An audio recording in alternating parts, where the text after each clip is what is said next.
Hi, guys. Hi, Maria. Hello. Hi, Hello, everyone. Welcome to the Hey, Offstage hey, Elements Watch Party. Mike and Mike. Good Oh, evening. yeah, hey. Thank host. you all enough for coming. Oh yeah. I have myself, Thank you. Maria Viola Jefferson, and the writer and director or producer for Offstage Elements.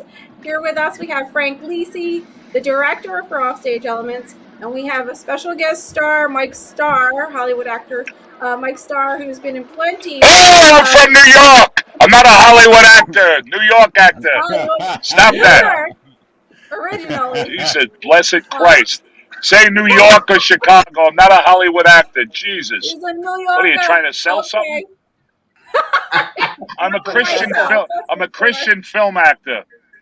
There you go. I like that. New Jersey actor, maybe like Frank. There you go. New There you Jersey. go. New Sam Jersey the in the house. Ham. Hollywood. Hollywood. The good years. So we're going to have everybody else on screen for our Facebook audience in just a minute. But first, I wanted to introduce myself and Frank Lisi, and our wonderful, we'll move on to our wonderful cast and some of our crew here. But I can't thank you guys enough for joining in for this watch party. As you know, we've gone public with Offstage Elements, and it's on streaming live on Amazon Prime, and it has been picked up by a few other channels that we're really excited about, including Tubi and Wow Now Entertainment, but has not gone live yet on those channels. So we're super excited, and I'll be sure to get that information out to our fans and audience as soon as I get more information. So, Frank, I have director Frank Lisi here. And Frank, do you want to say a few words for us before we introduce everyone else? Sure. I want to thank you, Maria, personally, for getting me involved in this fabulous ensemble of great people, great actors, and this wonderful film. I'm very proud of it, proud of you, of what you've done, and now everybody around the world could be watching it with all your faces. We had good actors involved with it. There's the actors that played the brass angel in the band. They clicked from day one.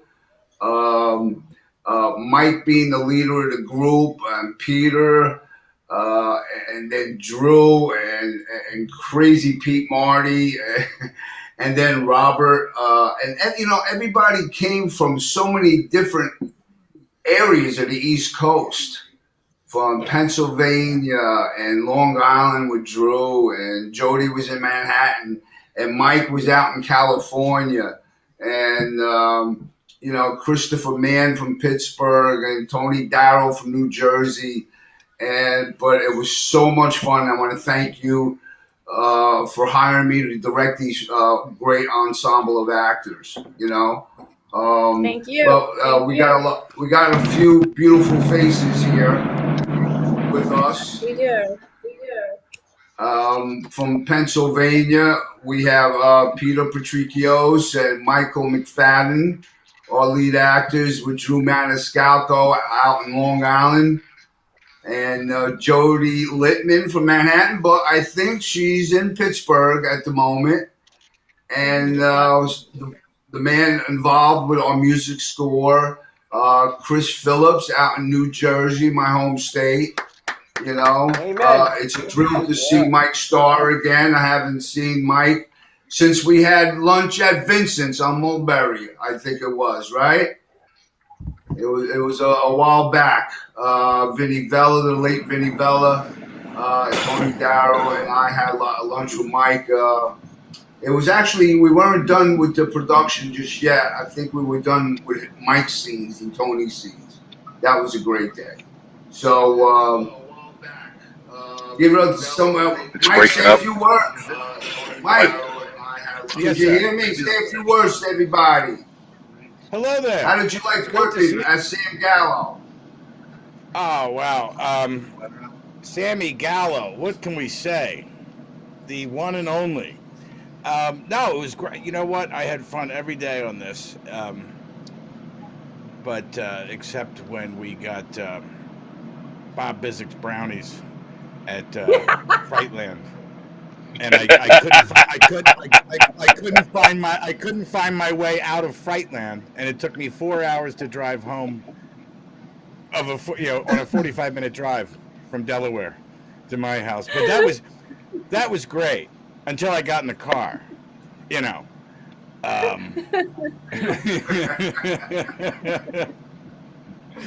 But that's great for a Christian film. Yeah, well, it's organic, you know. Bless the brownie. Boy, talk about self-condemning. Yeah, that's great. Your Honor, my client was just joking, Your Honor. Actually, he was real stealthy. He didn't actually say anything specific at all. Yeah. It was all innuendo. Sure. Yeah, Fox News. Well, I just wanted to give a little explanation, and we'll have more fun here in just a minute when we start to play the movie. But to our audience, I'm going to explain to you all that we're going to start the movie in just a couple minutes. I want you all to go get whatever snacks, popcorn, wine, whatever you need to help you, help. Bob Bizik's brownies. The brownies from Bob Bizik. Yes. Boy, that movie will never end for those people. I need another tray. Semper Fi, Uncle Bob. Semper Fi. That's right. Semper Fi. So, and then once we get through the next couple of minutes, we'll do a countdown of 10. So that way, 10 seconds. So that way, we all have our Offstage Elements movie on the television screen.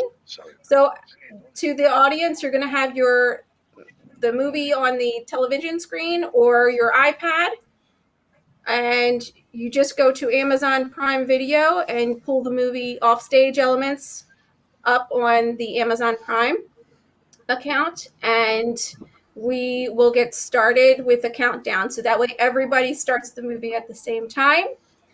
And I wanted to give a very big shout out to Nate Hall with Stream Virtual Productions for putting this event together for us. He's really amazing. Yay. And this is very multitasking. Tremendous. Yeah, he did a really great Nate. job. Yeah. Thank you, Nate. And I can't, thank you enough for that and putting it all together. So, and making it as painless as possible for all of us, because I know, it can be a little confusing for everybody, but even the most tech savvy people. So, but this is good. We're going to also, to the general audience, I want you guys to know that we will also be doing, seeing your comments written into the live Facebook feed. And if you have questions, we can see those questions on the Facebook feed as well. And we will try to get to those answers for all of those questions throughout the movie. So that way it's sort of a steady pace of answering questions. And at the end, we'll have a short Q&A. So that way there's no disruptions throughout the movie. We won't be stopping. We won't be doing any intermissions. We'll just, once we start the movie, it's going to be a straight run through. So. Okay. Yes. Okay. But we can talk to Are there any pre-questions for anybody? Maria, do they need any pre-questions for anybody? I've done a couple of these. I'm checking to see now. I love how Drew and I both have guitars hanging over our shoulders. This is my music room, so I got all my guitars hanging on the wall. I got one back Oh, there. This is my friend's car. I got three of them. Traffic in L.A. Mike, you need to have a guitar in the back of the car so you can fit with them. Yeah. Yeah, exactly. Right. You have a guitar back here? So you see them. There's one there. There. I do have someone. What a nice collection. Cool. Check that out.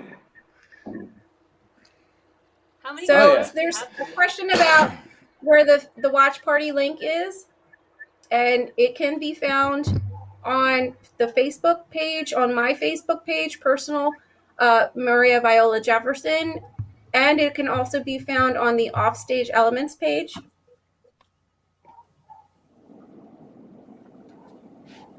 So, hi everybody. Just Sonny sends his regards from the West Coast. Yeah, Sonny. Sonny.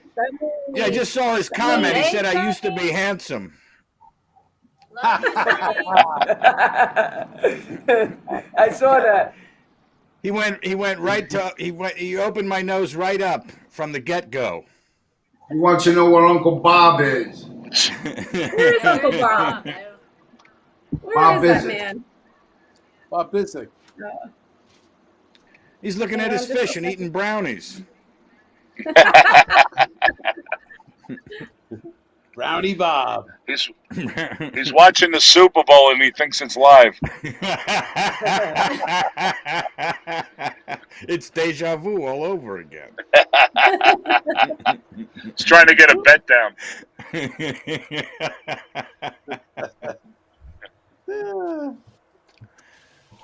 So I'm so glad. I'm so happy to see everybody. It's been a while, but I'm Ditto. really Yes. happy to see all of your faces again. And I wish we were filming again. Yeah, Yeah. those are fun times. So we're gonna have a lot of fun stories for everybody out there. I'm gonna need a bigger Brass Angel T-shirt. Like Why? that was. It's just really tight these days. I don't know what's going It's on. tight. The Yeah. COVID-20, baby. Right. I was gonna write on it in Sharpie. It was you have the Brass Angel, and then it was too fat to wear this Brass Angel T-shirt.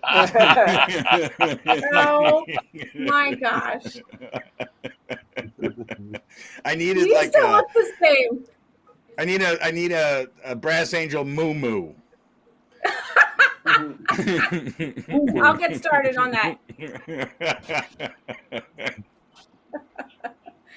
All right, Sounds like guys. you're in a pickle. Guys, listen, I just broke out. I brought one of these. Should I be using this thing so I look really pretty?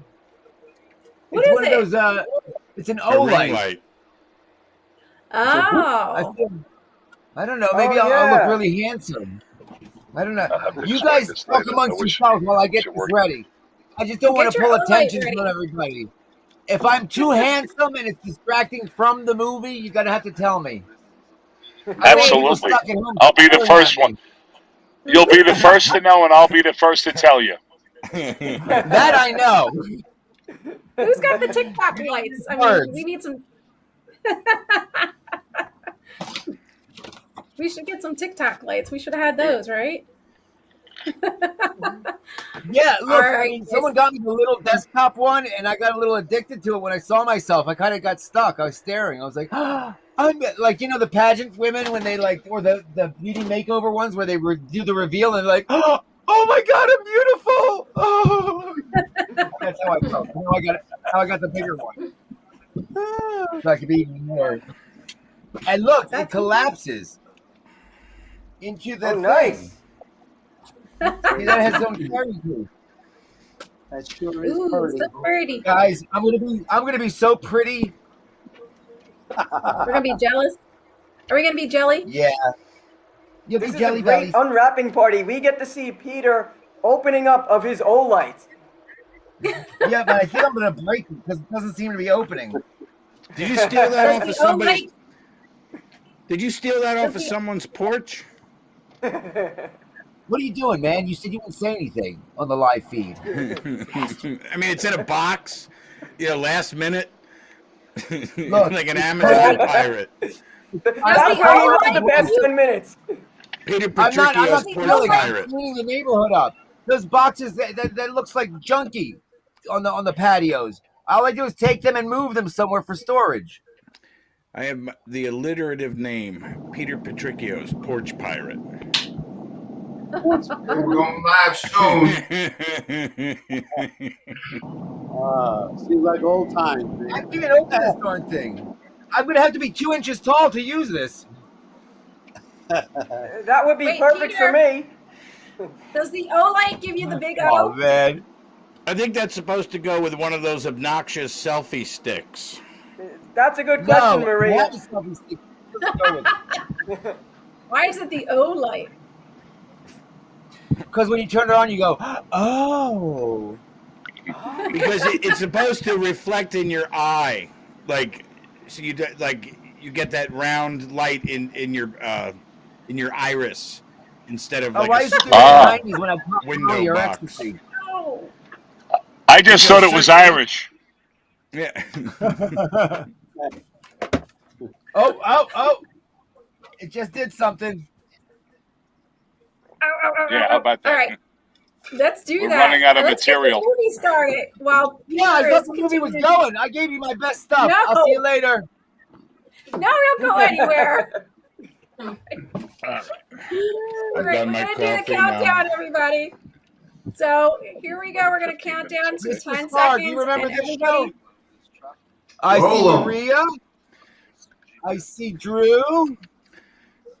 Okay, so here goes the Okay. countdown to 10 on Amazon for Offstage Elements, everybody. 9, 8, Here we go. 7, 6, All right, round film, guys. Doing 4, a show. 3, 2, 1. Start your movies. Here we go.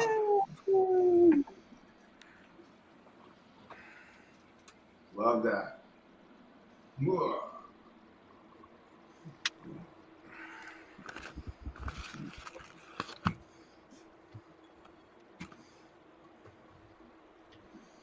Oh, it was a blast working with those guys. When you see that title, do you go, don't go there? Nothing.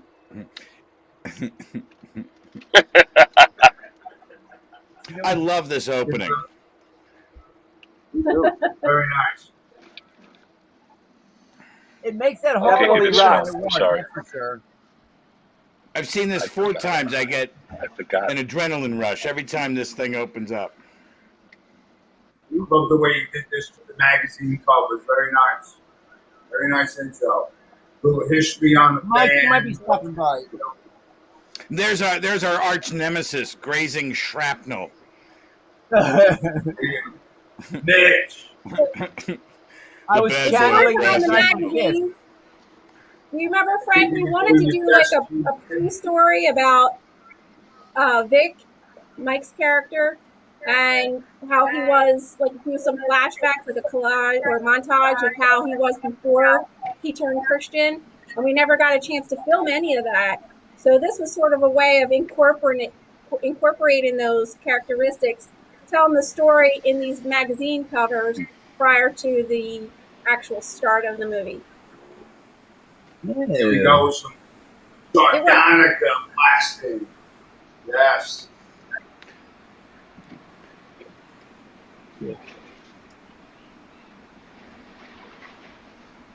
Nice. Are we Putting on the allowed food. Woo! we watch the language? Are we getting like a PG rating? Wow.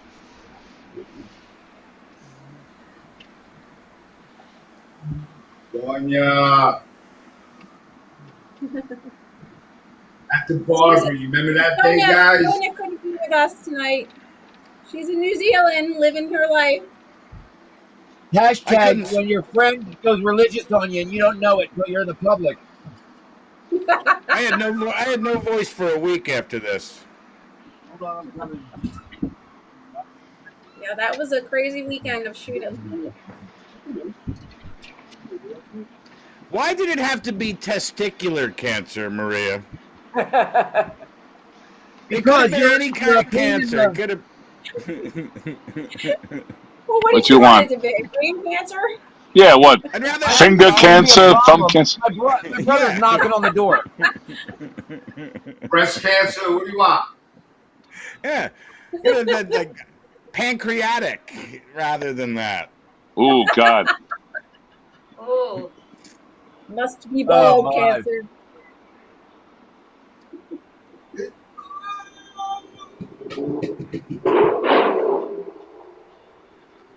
I had so much fun that day.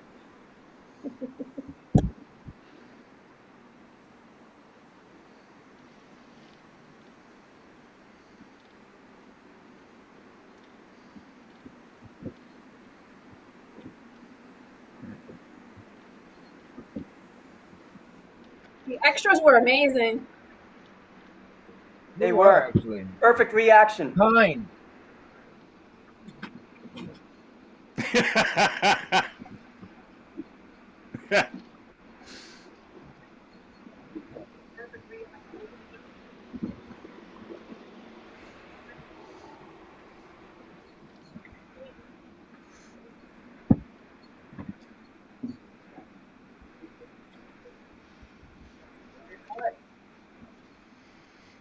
Attitude.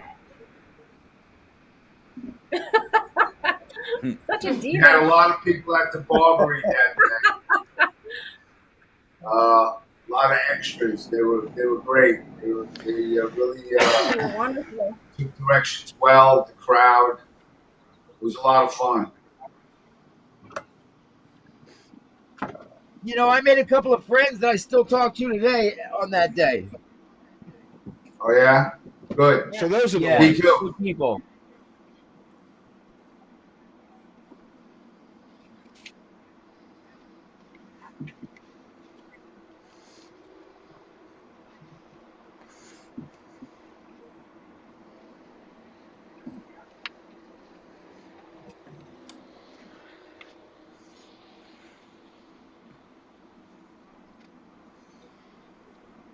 I like Yeah. dark and Yeah. demonic.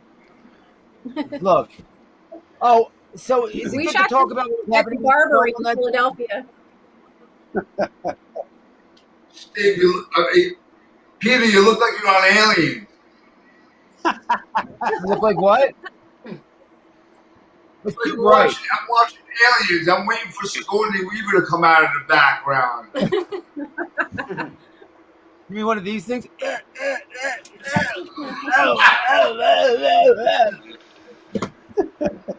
Shit, my light. Oh my god.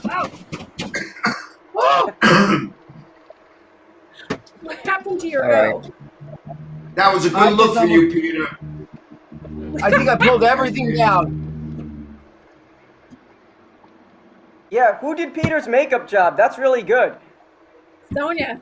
I did Sonia my said own she Sonia. makeup. did. What are you kidding Yes, me? speaking of which, Yeah, she looks great. She played a good role. You know, Sonia, at first Sonia she said gave Now, me a this Yeah, lot is of the great. case of slack. someone playing, She didn't Oh, someone want yeah. getting to. She cast in didn't a want film to with take little too hard. experience You in know. acting, but is the role. So she didn't really need to act. She was just living it. Yeah. You know, it was when I read the script, I was like, "This is Sonia." I mean, I know she wasn't an actress, but She took really just good. be yourself, hit your marks, and learn your lines. And working opposite of Peter was a big plus, especially in a couple of those bedroom scenes because they were getting really silly. And but working with Sonia on that side of the camera, her in front of the camera, it was a real pleasure. I hated to see her go back to New Zealand, you know, but who knows? Maybe she'll be back. I hope she's listening. Hi, Sonia. She also doubled as a hair and makeup artist for OffStage. So she did phenomenal. She handled her acting role as Celestria and Yes. that too.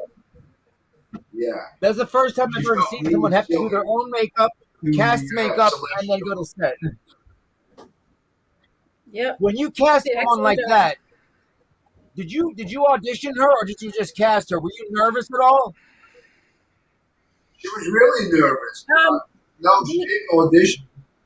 I don't We did think audition. anybody. I had anybody else but Sonia for that role. You know, it was just a But matter you of know you're going to use her. convincing Maria. You know, Yep. she was. I think she did an excellent job. And my heart is my biggest worries were her getting there on set when it was the days of her roles shot. She was all over the place with her husband at the time and the beauty salon and everything else. You know? But she was a real trooper. I'd like to get this film in New Zealand somehow around her buddies. You know, putting it on the screen there. Yeah, that would be So nice. what happens if she gets? What would have happened if she got to set and it was just not working out? Let's say it was just the worst. What do you do? What are you talking about? Acting wise, like if people watching at home, if they were curious, what if it didn't work out? What if she couldn't act? How would you have handled that? Mm. I mean, we were blessed because she was amazing, but what do you do when that doesn't work out? Well, there was a plan B, C. There was a few resumes I had, some people that I knew, but they didn't have the look like Sonya had. I like Yeah. the whole dark goddess thing with the tattoos. I'll tell you why I'm asking. Because I was working on a show, one of the shows on HBO, and I understand it, and I overheard a conversation I probably should have overheard, so I won't name the show. But the actress, they weren't liking what was going on. Something physical about her was a distraction to the scene. And they said they're going to reshoot it tomorrow, but they didn't tell the actress. So when she saw the show, she was going to get to her scene and see someone else in her role and not know why it happened. Well, I'm happy the way it Imagine. turned out. I'm really happy the way it turned out with Sonya. This was a nice scene that you did. Did a great job, man. I remember shooting this scene. It was nice. You lose you for a few minutes. That staircase. this was Bill Schofield's best friend. His buddy had that apartment, and it was perfect because we were looking for a place with fire escape. Yeah, with a fire escape, and it worked out perfectly. Perfect. And here's the thing, behind the Now, scenes. Peter, I don't know if you remember. What? But during this scene where I pushed it, I remember calling cut and we reset because I wanted more belly from Sonya, more of a sexy look while she was sleeping. And you ran out of the room in a huff. And I was like, what did I do? Because I guess she was more sexier than you at the moment. You might have took it a little personal. I wanted to be the pretty one. No, you know what it is? Sometimes I like Sonya, and I overreacted, but I get very protective of the women, and I don't want them to be like put in a position where like she's already showing so much skin that she needs to show extra, and was it serving the scene? But I'll be honest with you, sometimes I'll get a vibe from the actress. They'll tell me, like, she's comfortable with her body. That didn't happen with her. But sometimes they'll say, I don't feel comfortable right now. And I'll advocate for them. Sometimes they're afraid to. So I think I'm used to doing that. So when you said it, I think I just jumped out of seeing things in the past, jumped on it. But there was no reason to it. And you were doing your thing. And I'm just a little bit, she was like a sister to me. Come on, fess up. You were just jealous I didn't ask for more skin from you. Come on. That's the truth. And I wore my best bikini underwear. Too bad we didn't get to see that. No. under that outfit is a pink lace banana hammock. I remember for this scene, Maria, you were looking for a nice soft piano bed of music. So I remember using the song Angel and Butterfly, but doing a take on that and just doing a nice soft piano version in the background, which hopefully it complemented the scene. Oh, it absolutely did, Chris. Thank you so much. Yes, very much so. And the song The Angel and the Butterfly was written, and the original song Angel and Butterfly was written by a band named Faith Factor, whose music we feature in Offstage Elements. And you'll hear more of that song a little bit later in the movie. But Chris did a beautiful job of transforming the heavy metal version of that song into a very nice melodic instrumental light musical score. So yes, it was beautiful. Beautifully. Thank you. Really good. Yeah, just take out the heavy guitars, take out the drums, take out the rock and roll, and just make it soft and sweet. Yeah. Yep. Well, it worked. You did a good job at that. Yes, I did. Thank you. That was awesome. She felt I remember her feeling a little uncomfortable in this scene because I wanted her to open up to the camera. See, on screen, you really can't tell that she's kind of crooked, her shoulders wide open, square with the camera. But on the playback, you see how beautiful it looks. It looks like, they're squared off, vis-a-vis, Yeah. Yeah. Frank, was I that think shot on the same? Robert Pinnock and Maggie Frank, was Sher. that scene? Somebody asking me something? Yeah, I was going to say that scene that we just saw with Pete. Was that shot on the same day as when Chris Mann was there? Like when we had the death scene as well, or was that a? No. No, totally different location. Oh, Yeah. okay. Totally. Yeah. That the scene with Pete and Sonia was like on the very last day of production. The very last day. Yeah. So wait, I let's mean, look at the scene. So Yeah. That was a we've done fun this. day. It's gonna be Facebook. What is it like? You're the same person. Remember when we talked about the photos? She helped me get my reel done. Her friend did it. Yeah.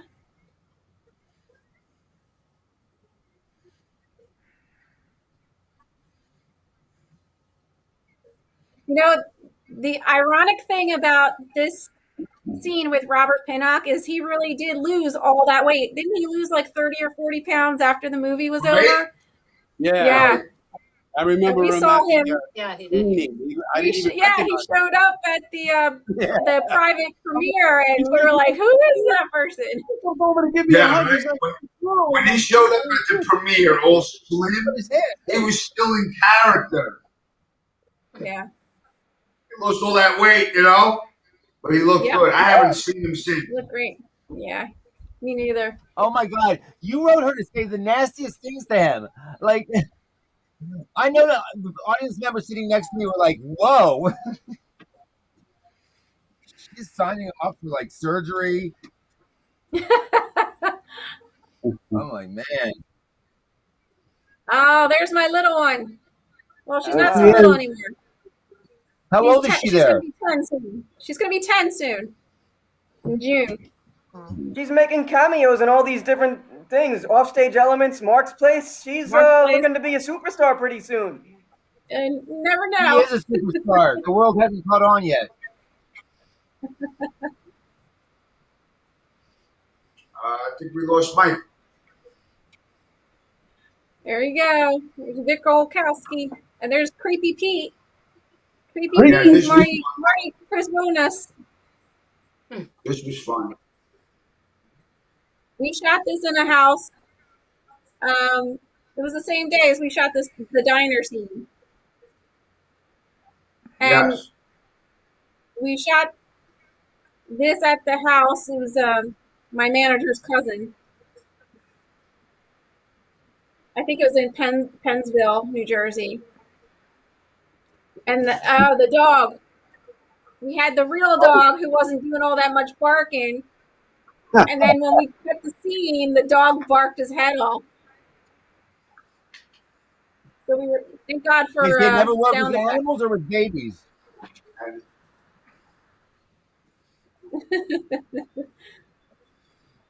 Here we go. Oh, the top and six brownies are coming. Drew, We you look spliced so it menacing. with, People knew what the Delaware, cemetery right? was. Right down. Huh? What's that, Frank? Now we're in Delaware. I remember Oh, yeah. that day. Yeah, Right land. Oh, that's right. We're in a whole nother. Yeah. So we're in a whole different location when we're shooting this scene. I love that scene. I laugh every time I hear that. What's your problem? Yep. Right land. That was a really fun day, man. Thanks to Phil Miller. Yeah, oh yeah, it was so much fun. And you remember that laugh? That's what got him the role. We needed Oh, that yeah. laugh on the audition. Remember? It's funny My that things you don't bullet know make it done. an And audition for go either For south those out or there in easy the roll. general audience who don't know what Frightland is because you're not local or you just don't know, Frightland is a huge, like a Halloween haunted attraction type of place in Middletown, Delaware, and it's so much fun. And my husband is good friends with the owner, so that's how we knew about the place, and he let us use any room that we wanted there. And there's like 8 haunted attractions, so it was a lot of fun. It was a lot of fun for everyone to shoot there. It was. To laugh. Holding on to McFadden. That's it. Drew the teddy bear. Now, Stu's Drew character the teddy bear. is so multi-layered, where he's sort of like the tough guy in the band, and yet he's afraid of these masks and spooked out. Yeah. Big, Yeah. tough biker guy. And he's like, woo! This was a lot of fun. Oh, man, this whole day was amazing. Drew, if you pay attention, I can tell you the exact moment that I fell for you. Before, you were my friend. After, you were my crush.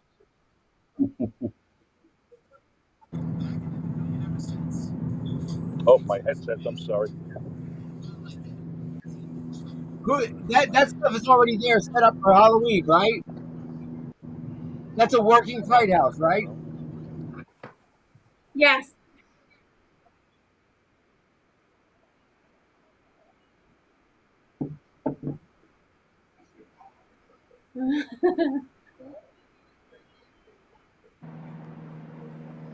I lost you. Sorry. Oh, that's okay. There you Hey, go, got you Mike. back now, Mike. Sorry. Mike, what did you think of Any Mike Starr? questions? Mike Starr. No, I don't. What do I think We're of you? having a little bit of an issue with the feed. But I have a question for you. How was Please. your role as Sammy Gallo in Offstage Elements? How was that compared to other roles that you've played in? I think it was Christian Murray said comparison is death, but I got very mystical on you there for a Christian. No, they're all special and unique, and it kind of combined your words and the feel with Frank, and even no, seriously, because he knows world and as you do, and we kind of felt things together. And Tony Darrow, working that out with him, he brought a special energy that I could play off, and with the guys as well, and McCall, so I felt I just wanted to add a little lightness and humor in the guy, that he wasn't, especially he wasn't any connected. He knows the world, but it wasn't like in music. I felt he's saying no, like Frank wanted me to really be adamant about. No, he can call me that. People call me that, but you can't, which was a great line. And it shows that, hey, he's not going to mess around with these guys, but he will support them. And I think he gets so sucked in so that at the ending, he really cares about these people, as we've discussed. And hopefully that came across. And Nick and Yes, the band is so great. All the performances were so wonderful. So I kind of felt that Sammy really wanted to do this. And then I got this idea a bit, collaborating with you, that this is Sammy's big chance. I wanted a metaphor. Am I talking too much? But it was No, not at all. It was Sammy's big chance too. And even though Tony's character is saying you can't do this, his attitude is, I got to do this. I got to stand by these guys. I can't just give in again, and I may sink into back into oblivion. Like Sammy was somebody, but it seems he had the same problem and had disappeared. And he gets a little faith in himself and them. And of course, he's disappointed with one angle of it, but there is a time for success, and they travel, of course, and they have a great time. And we had laughs at that table, in France. And I think he gets a taste of it again. And he's not an idiot. I mean, of course, the business changes like any times change, but there's certain things that remain a constant in film, theater, anything, sports. And I think that's what Sammy is. He has a great intuition and a gut about it. So Yes. does Like that Max answer? Bialystock. Oh yeah. Yeah, Max Bialy's. But he had such a joy, I feel. And he gave, he was like coming back to life seeing these guys. And here's his shot. You know, maybe lightning in a bottle. Maybe he sees a window of opportunity. He ain't letting this go to be like, okay, you know, because someone gives him a half a threat, you know? Right. That added a He whole played new layer perfect. to that scene because I didn't know until that scene what they meant to you. That it was more than just give these guys a chance. You played that scene like it was everything to you that they succeed. Pete, They this is put such it a at a great different scene. level. Well said, Pete. Sorry, I lost you a second. Hello. I just said you were great. That's all. I lost you. The grandchildren were calling me. And I'm not. Listen, I was saying that until I saw that scene, it just seemed like you were, just managing it, whatever. But it put it in a whole different perspective, and it had a whole depth to that scene, and a lot of heart. And I didn't know you kind of added that part to it. I hope you're saying What? something nice because it's breaking up. Well, hopefully it He gave a did. different light on it, you know, and that's what you want. Yeah. You know, you He bring did your own great. special things as Frank the director does, and Maria gives us Yeah. the foundation, and not like all of a sudden I wanted to go, hey, forget about it, and I live everything, but you know, but just a feeling. Yeah. And maybe Tony was a little surprised when Frank shot the rehearsal, and it sometimes gives a freshness, you know, if the other actor doesn't know what's coming in some ways, you know.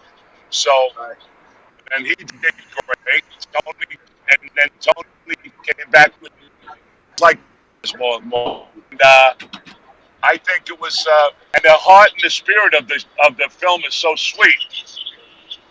So we don't want Sammy to be like a cynical.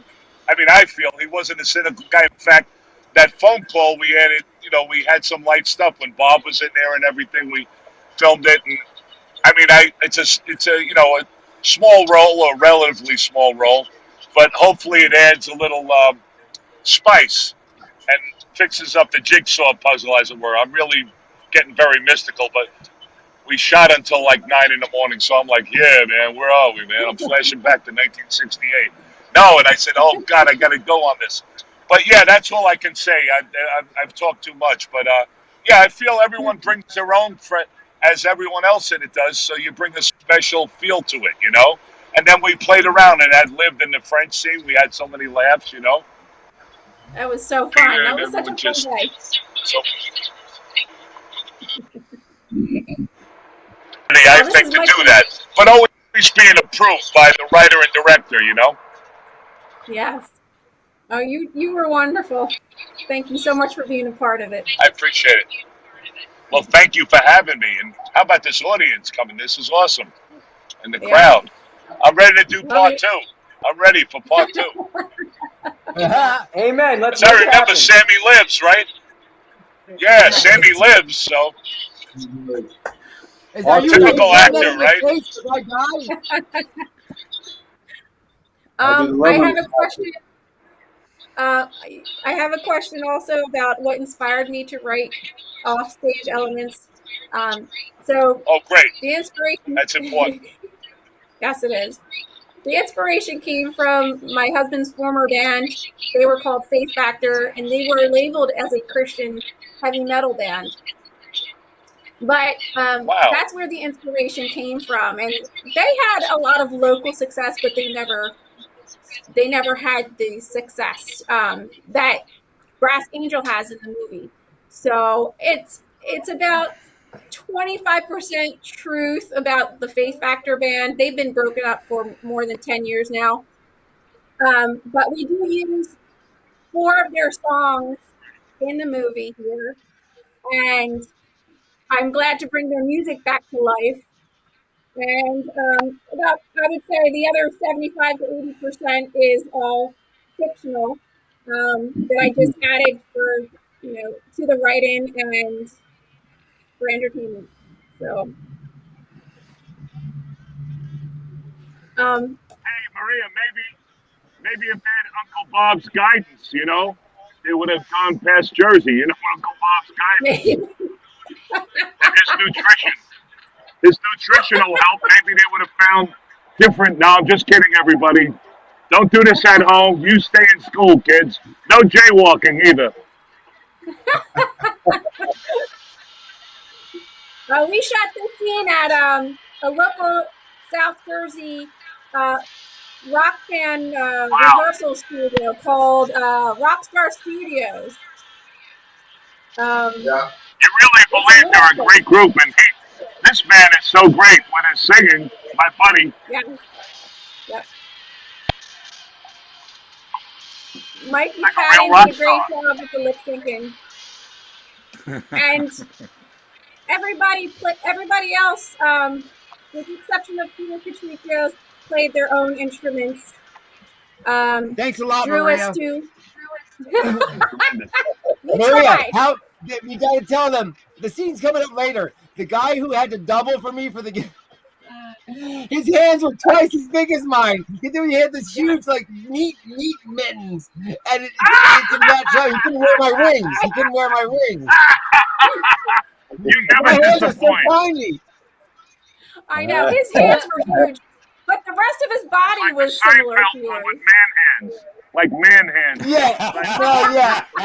You should have seen them, Mike. You should have seen them. They were, I'd say, even 3 times the size of mine. I looked at it. I was like, "What?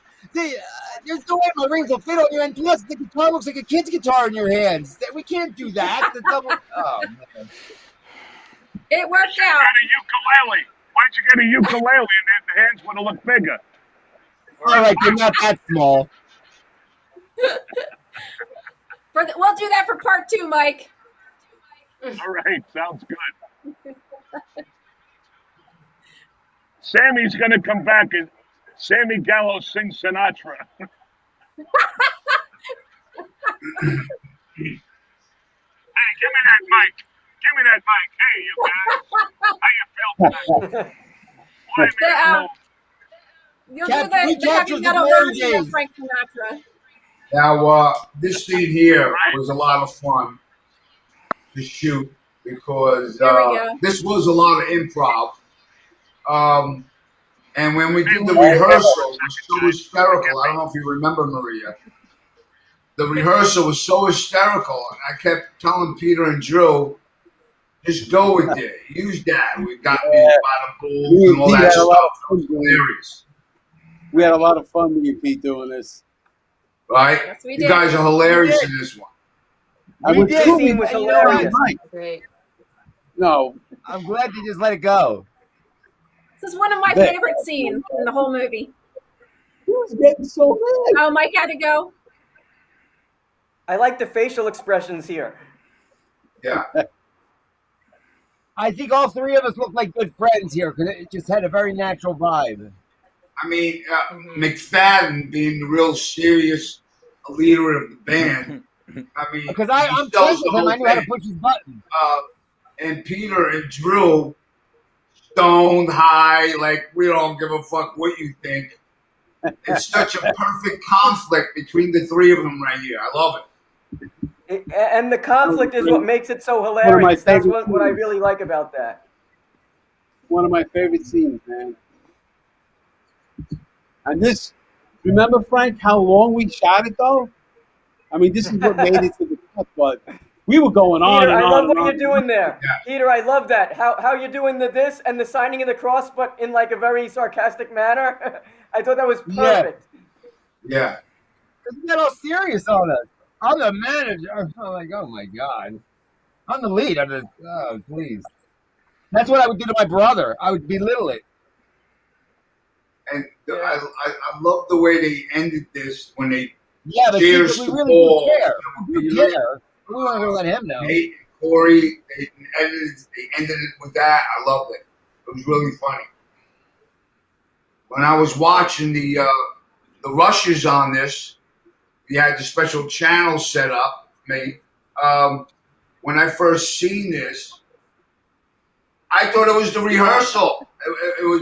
This was actually funnier than the rehearsal. You had to go in here, the balls, got it by the balls. I loved it. Cheers to balls. It That just was so went. much fun. That was a great Drew, scene, man, man. Oh, it's fun working with someone Remember like this that. night, how cold it was? Yeah. oh, it was freezing. It was the middle of November in Jersey. I don't remember that. It was freezing cold. Robert loves I the remember cold, this though. scene. Robert Pinnock. Oh, real quick. I just want to give a time check on the movie. We're at 1 hour and 13 minutes and 29 seconds right now. For those of you who may just be logging on or in a different place in the movie. So 1 hour, 13 minutes, and now 19 seconds. Wait, But that's how much time has I gone don't know. by in the movie? What's that? No, that's what's left. That's how much right? time of the movie we've seen? No, Or how that's long how has much it been time on? we Counting got. down. How much time Yeah. is left? Wow, that flew by. That was, No, yeah, that how was much So it's counting down, Pete. Christine Yvonne. She Yeah, was it's counting, beautiful. counting down. Oh, From 1 hour, 47 minutes. I You think you did step in the Twilight Zone? thank you, Mike, man. I'm like, what the hell just happened? We went an hour and 15 minutes. And like, No. Sonia did a good job It's like on It's this. like a game. Yeah. again, you had an opportunity to put me on stage and have me do a little skin action. Oh, man. Part 2.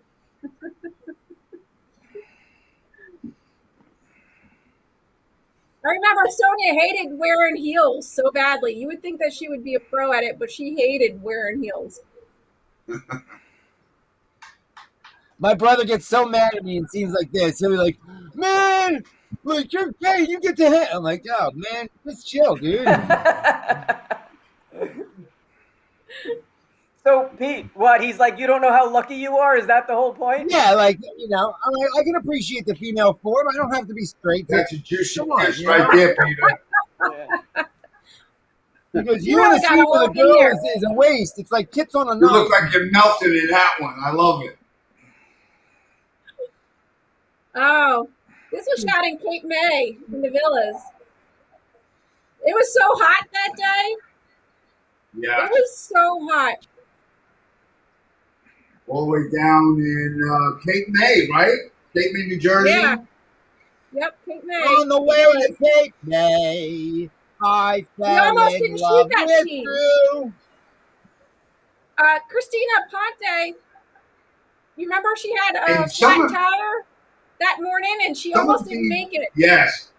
She got a We're flat like, tire on the "Where's way Christina?" down.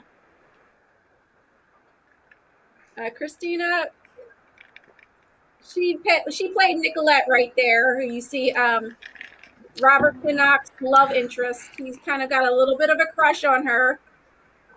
Oh yeah. This He's getting mixed trainer. signals now. No, That was a real He's got plane. like a Star 80 obsession with her. Yeah.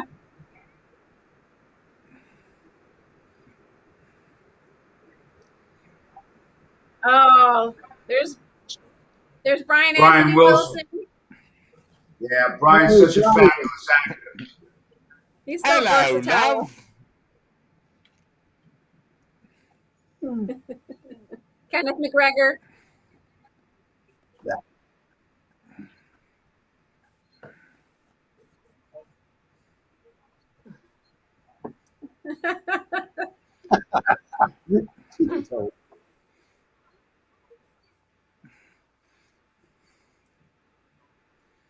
I have a question for how did you go about casting the characters and what made you pick certain actors or actresses for the roles? Some of the actors and actresses, I know we know who would fit the part perfectly. Yeah. And the lead roles, the actors had to have some kind of musical background for the lead roles. I mean, we needed a drummer to play a drummer. We needed a keyboard player to play the pianos. And I knew Mike had some singing in his past and with his acting ability, he can pull off the lip syncing with his rehearsal. I'm sure he worked on it because he was dead on. And I was the one exception because my acting was so good. Drew was a great guitar player. I just had to convince him to play the bass player, Stu, which was a cinch for him. And having the multi-layers of Stu, you know, with Marissa, his kid, the tough guy in the band, and then the scaredy cat at the same time, I knew what Drew's acting ability was, and I knew he could pull it off. Marty, I knew he was a keyboard player. I've never really seen his acting, and Crazy Pete was a fun role. And when he gave us that laugh, I looked at you. I'm like, okay, that did it. And Robert, I mean, you know, I had this guy JP in mind because he was kind of local, and I knew Robert through Jody, and I knew he was a drummer through Jody. Jody referred him, and I was like, well, how am I going to get an interview or an audition with this guy? And he came down to audition, and it was great. He really took it seriously. I mean, he was coming from afar every day on set, you know, for I don't know how many days we shot, 18 days. But when the whole band got together, the actors, they really clicked, you know? Yeah. They knew their part. Mitch was all over the place. Vic, Michael was the leader of the band. Pete was the new guy. Was kind of like he had his insecurities about himself. And when it came to the wives, Jody as Lorraine was a no-brainer. And Sonia was also a no-brainer. And through auditions, I seen Maggie Shirk do a monologue. I believe it was the same night I met you, Maria, at the Film and Theater Exchange. And I then eventually, you know, after you hired me to direct, she came down and auditioned, and she did really well. Christina Ivanova was wanted to work with her, and it came about the sexy part.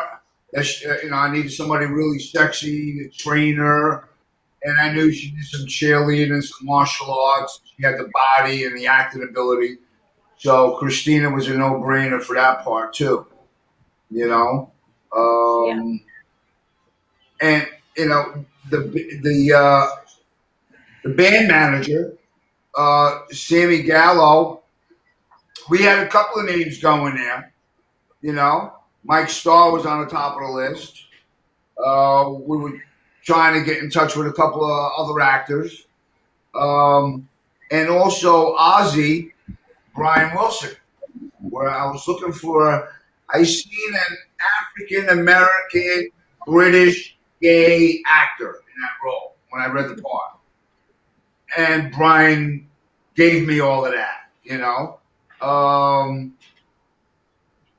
And Tony Darrow's role as Paulo was originally supposed to be for my buddy Vinny Bella, if you remember.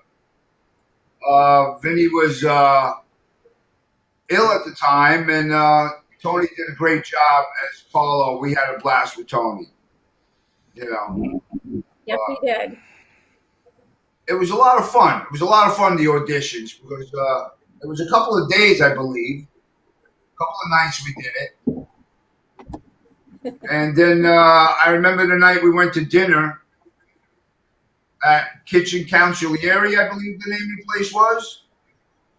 Yes. Me, you, and Mike. Consigliere.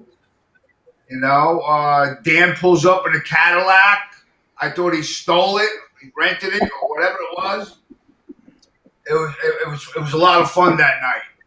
Angelo, the chef, cooked us a beautiful meal. Oh, you know? Not to cut you off, I just wanted to point out those the blood drips from the basement ceiling. Those were we had to have them enhanced by CGI from David Getchman, who was a wonderful computer graphic artist.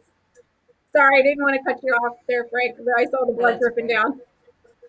Yeah, that blood drip, we just kind of try to get it right. But, Yeah. It worked out great. Yes, it did. I mean, David did some great work on a poster. You know, did he do the dog Oh. also? The poster's right behind me. Did he do the dog? The blood on the dog? Yes, he did. He enhanced the blood on the dog as well.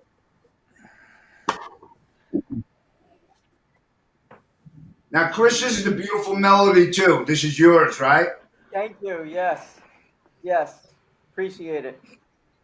Yeah, it's another take on Angel and Butterfly.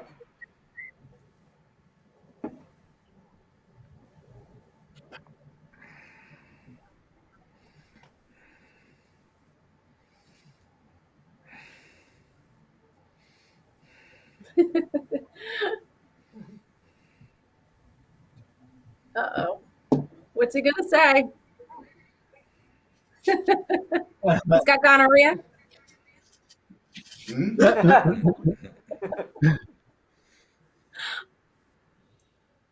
You're closer, Peter. Gonorrhea and chlamydia.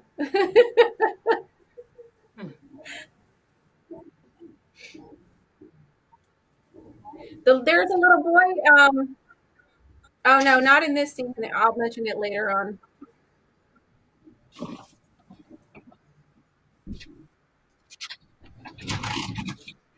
Jody, you played Yes. Mike McFadden or Vic's wife in the movie. Yes. How did you feel about being the lead wife?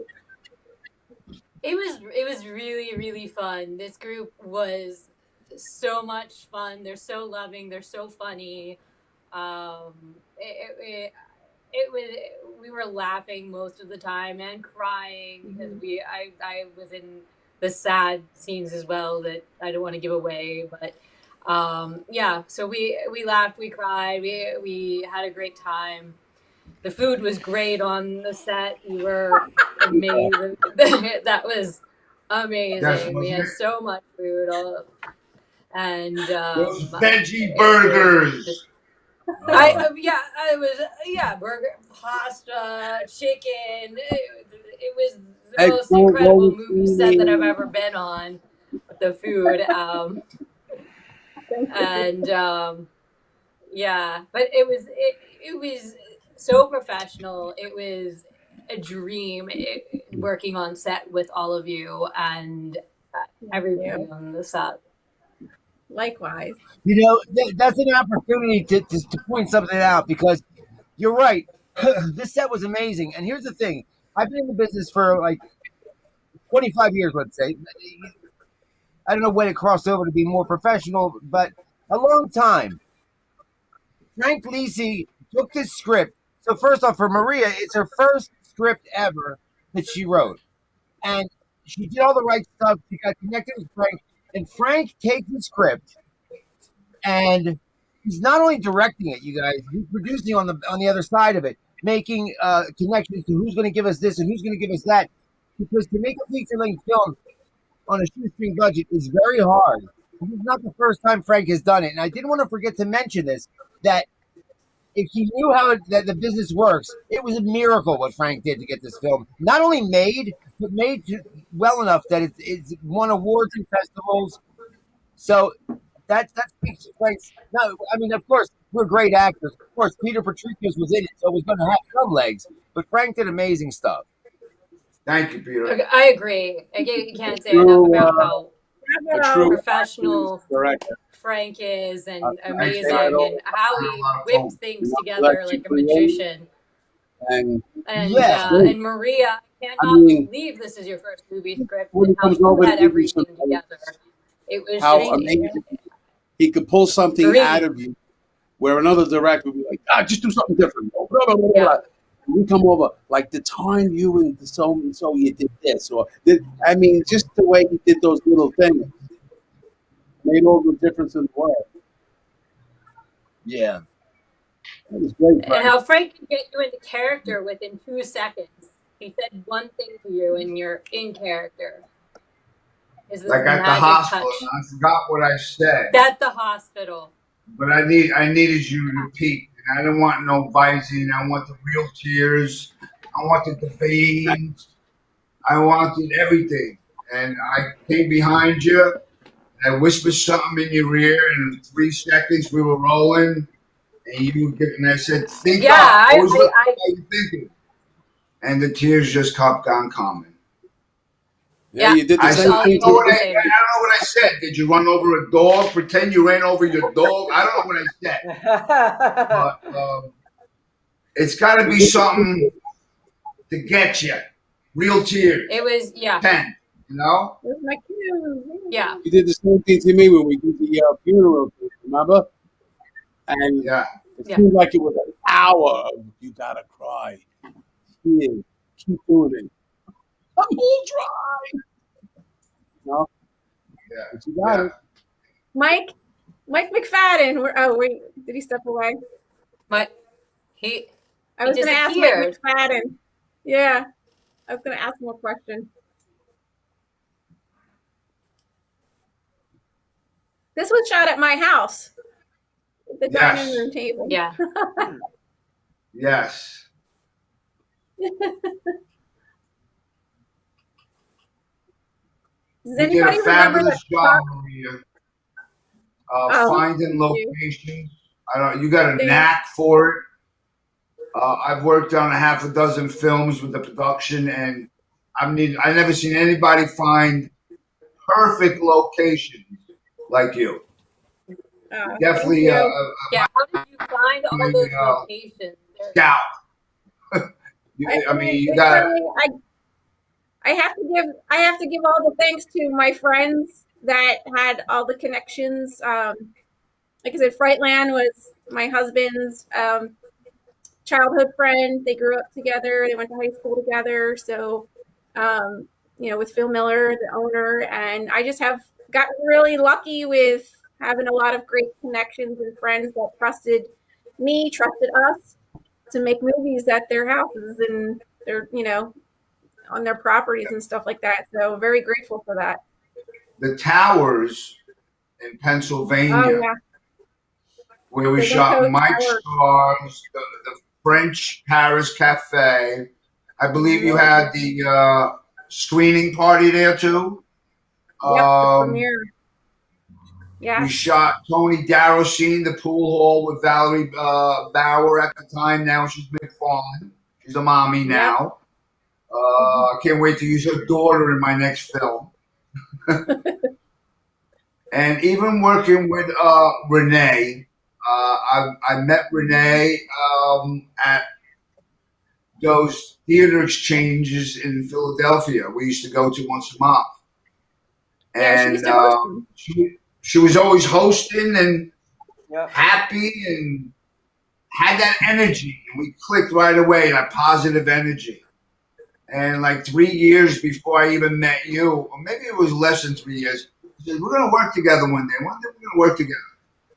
And she did a good job, and she doubled also as a PA, and she did all sorts of stuff for us. Yeah. Oh, we used her dog. We used her dog as Penelope. Hey, Peter, you still got this car? Yeah, is that the SUV?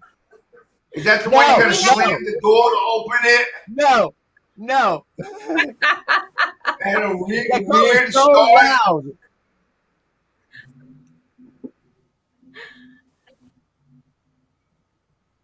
And then we had the issue with the mirror on editing. Remember that? With the car scene? before that one used to hang and used to honk the horn spontaneously. And I'd be driving through like a bad neighborhood and I'd stop at a red light behind a car and it would start honking at them. And I'd lift my hands and be like, "I'm not honking at you. I'm not trying to road rage anybody." And then the door would swing open if I took a hard right. Sorry, guys, I got a couple minutes, but I'm going by McFadden Avenue. Oh, hey, Mike. There you are. Avenue. McFadden Avenue. Stop singing now. You got some lineage up there, Mike. So funny. I go in and out on this road, so I'm sorry. Maybe my last time. You're so kind. The perfect stretch of I road. like this scene. Yeah, this is good.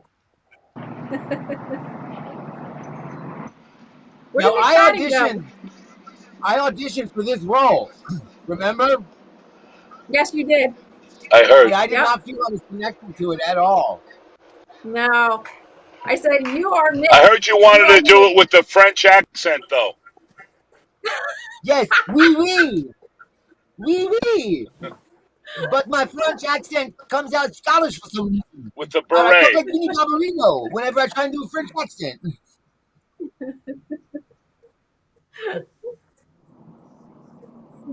06. I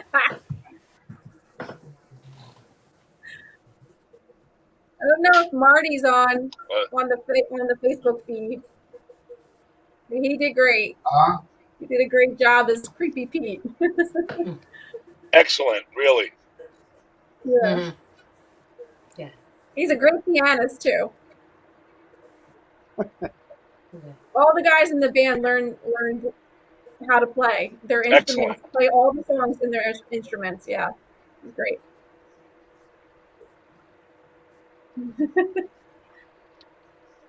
Oh, this house. I remember we had the tape on the floors for the markers, and when we took the duct tape up, it took the stain off the floor. I was like, "Ooh!" I think I'm losing you again. I'll try to come back. Love you all. All right, love All right. you. Hey, I'll Mike. try. Be You know, safe, there's buddy. some talk to you in a bit. God bless. Thank you so much. Thank you. Call you later, Maria. Okay.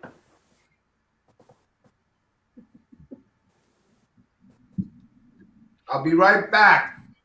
There's Margie Foley. Margie Foley played Renee's sister, Darla.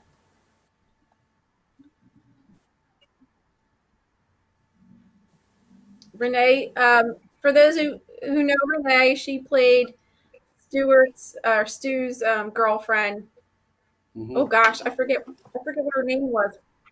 The character name. Me too. Good, I'm not the only one. I don't feel so bad. No, it wasn't Marissa. Oh, I remember this apartment we shot in. They unplugged the refrigerator, to cut out the noise while we were filming. And then someone forgot to plug in the refrigerator, and the owner who lived there lost all the food, was spoiled. Oh God. One of the ugly sides of filming. Yeah. It wasn't the audio team's fault, by the way. No, that wasn't the audio team's fault, Nate says. Was he upset about that? Did he get upset? Like, how did you find out you did that? She was a little upset. She called me.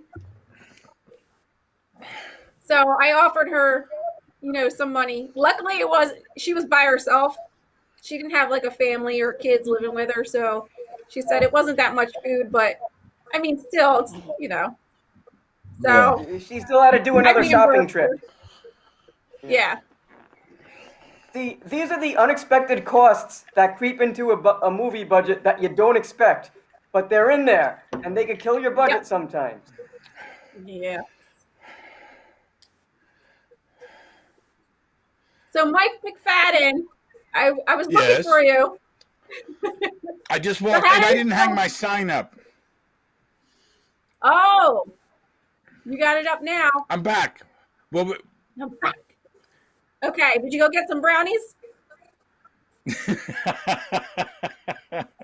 I was just called away for a moment. What were you looking for me for? What did you need? I wanted to ask you, how was it playing a Christian religious, devout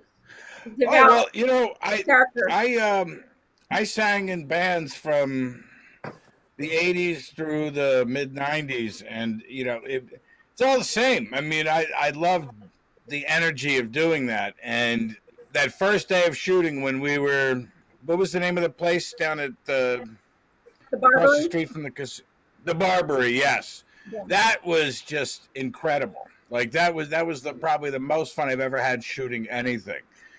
And the way we it was. I mean, it was like doing a concert, and Yeah, it with was. the element of not having a monitor to hear what I was saying, it was like that whole speech. I couldn't hear anything, and I couldn't speak for a week after we finished shooting that. It was,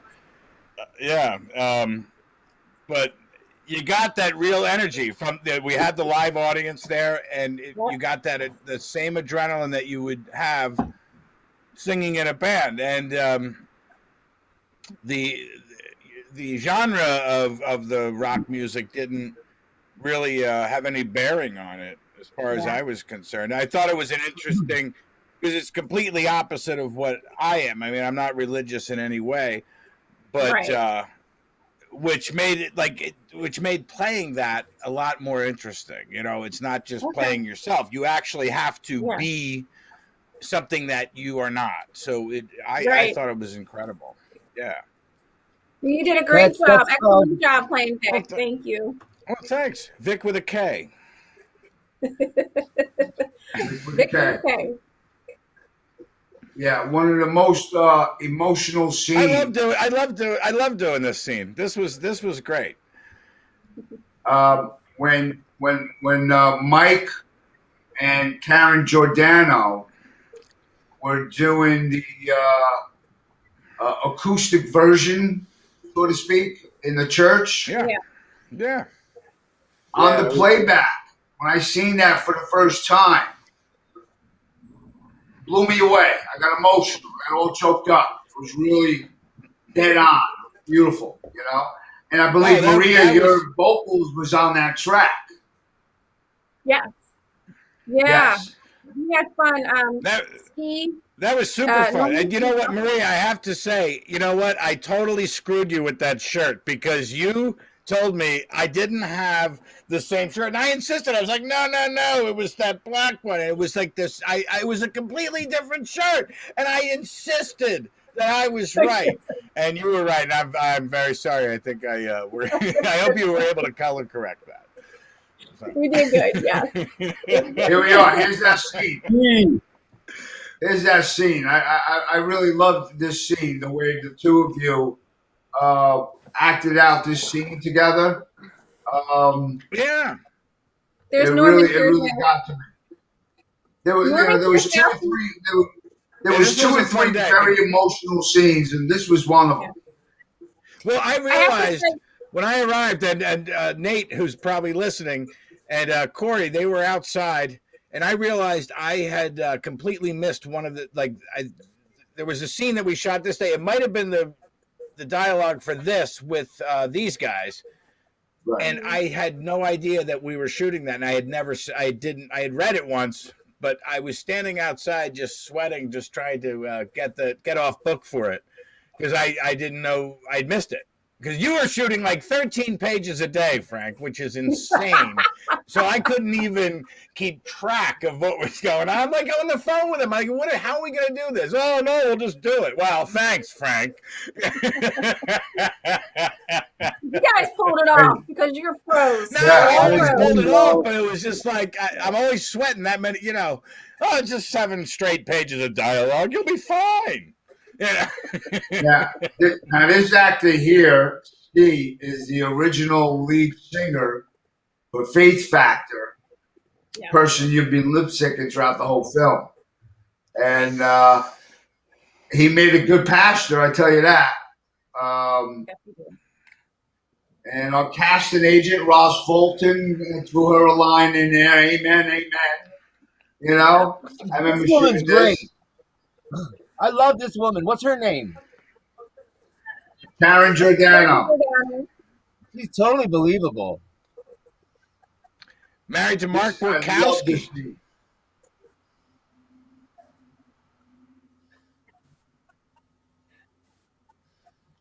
She's a good actress.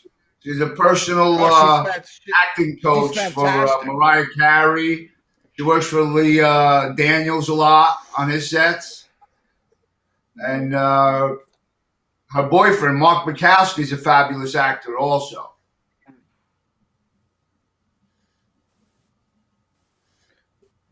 Yeah, Well, Frank, he told me actually- that you tortured him in that short movie you did. I pushed him. You tortured him. You tortured Oh him. yeah, I crucified him.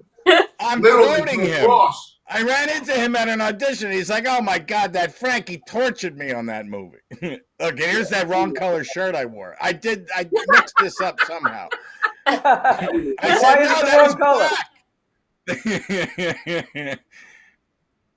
Said, Maria, come on. I know what I'm talking about. I wore the shirt, and I was completely dead wrong. You guys do a DVD with extras. Do a DVD with extras. You got to get Mike with his long hair. A photo of him with his long hair when he was in a band. When I had a full head of hair, You're just colorblind. I'd settle for that. When you watch Dude, this it's crazy scene how much hair you had. Like Bon Jovi hair. and you Yeah. see Ski in the Put on a background prayer.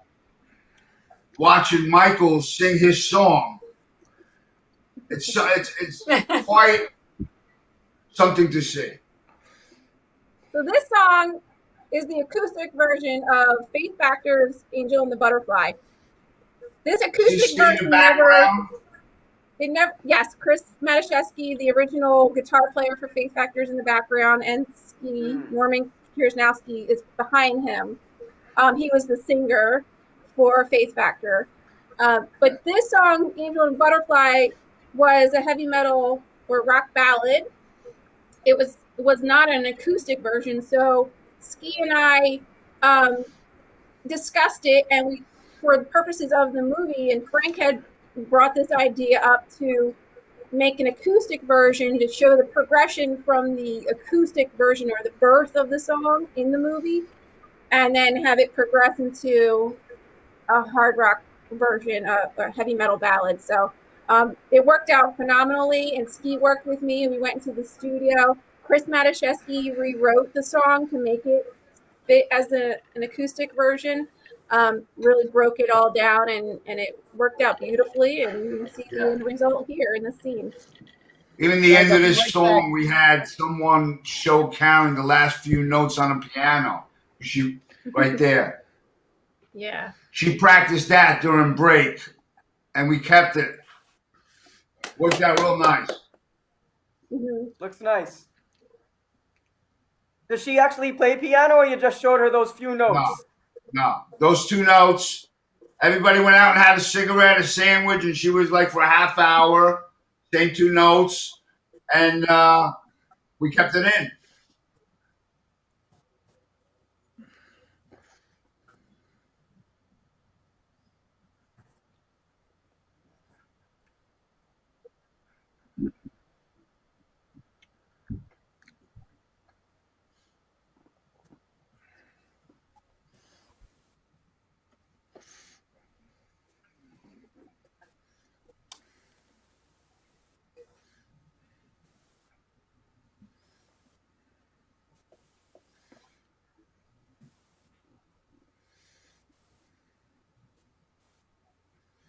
Could you guys believe we shot our first scene almost 4 years ago? Oh, that's crazy. Really? Yep. I can't believe that. 2017. Now, I don't know about you, but this song by Sardonica called "Fuck Me" fits so beautiful in this scene. The hot wax, Peter snorting blow, the whole thing. But behind the Great scenes, song. if you watch the whole film, I'm sure you guys seen the behind the scenes footage when Corey got hit in the where the sun don't shine right there. Right there, Oh he my got hit God. with a rock. That was Corey hysterical. got hit. And we were limited with room the last day of shooting in that area. It was very small. Actually, I was in the kitchen with the monitor of about 20 feet away, and there was hardly any room in there.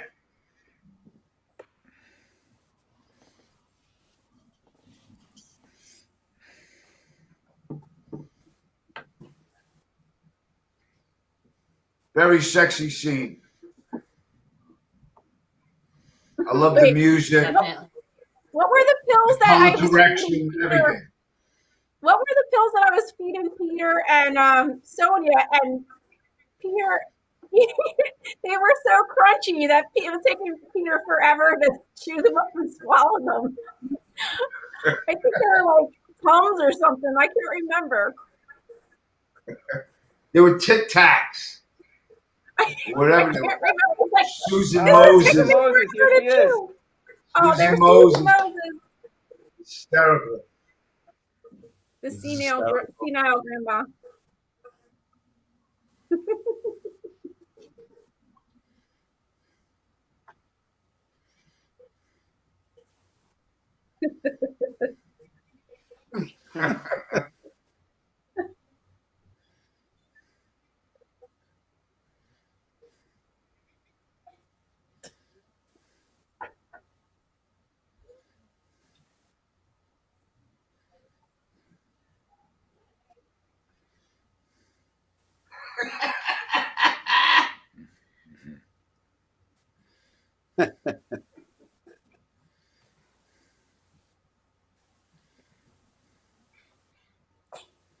That was not real cocaine or heroin, I promise you all.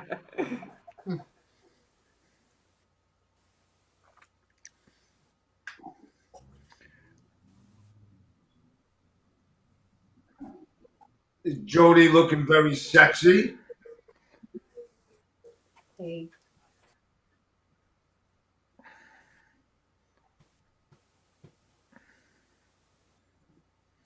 There's Axe. Axe. Her son. The begotten son of Mike and Booch.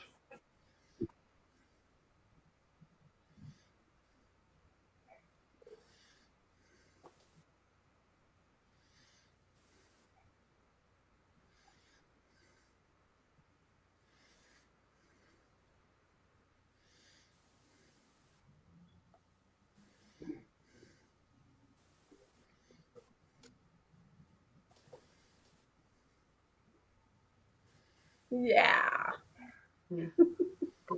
Oh, there's Bucci. Is Bucci. Big college girl now. Yeah. Yeah. How old was she? 16 in this? Yeah, 16. I remember going to her Sweet 16 party during production.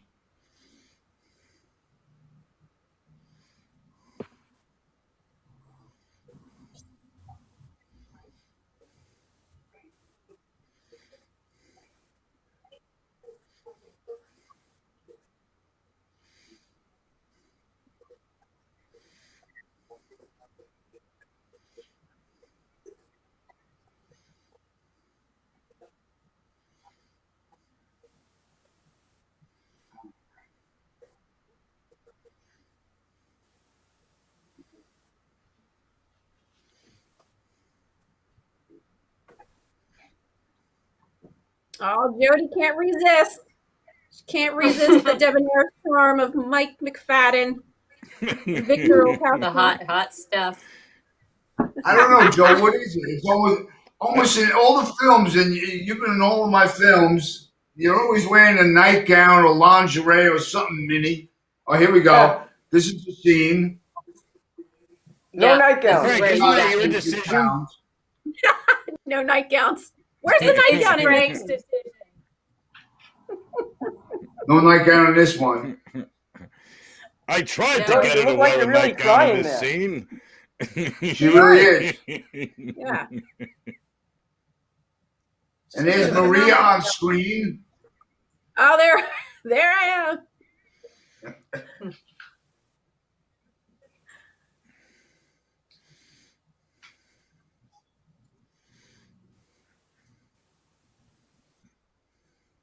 You did great with this scene. Thank you. It worked, right, Joe? Yeah, you got me there. It was. Pick a Jody, spot how on did the you summon the ceiling. tears? Maria looks so annoyed in that scene. Look at her. He's ruining my Get off lunch. your phone. Get off your phone. Jody, how did you you summon remember those this? tears? It's Mike. Mike, you look like you got the face hugger from Aliens on. on your face. I acted the shit out of this scene. Look at We me. should have done something with the chest popping out. Hard work. Hard work. I remember work this for hospital scene was one of the last scenes we had to shoot because we couldn't get a hospital to Yep. film that would let us film. And this ended up being at my old nursing school, my alma mater at Rowing College of New Jersey. And I went to to the dean of this nursing school, and I said, "Would you mind if we shot a movie here in your sim lab?" And it was all history from there, as they say. Perfect. It worked out perfect. It was perfect. Big shout out to Rowan College. Yeah. And it was quiet. Yeah. You know, it's a big plus when it's quiet. How'd you get all of that hospital equipment, like the bags, you know, the IV bags and the monitor and everything? It's a school. Well, they had it there. It's a school, so yeah, in the sim lab they have like the code cart there because it's supposed to simulate like a live hospital scene. This scene was a trip because we literally rented a hotel room for this scene. 5 guys and Maria. You know? And a camera. And a camera. And a boom. And you called me at work. Yes, you called from the museum.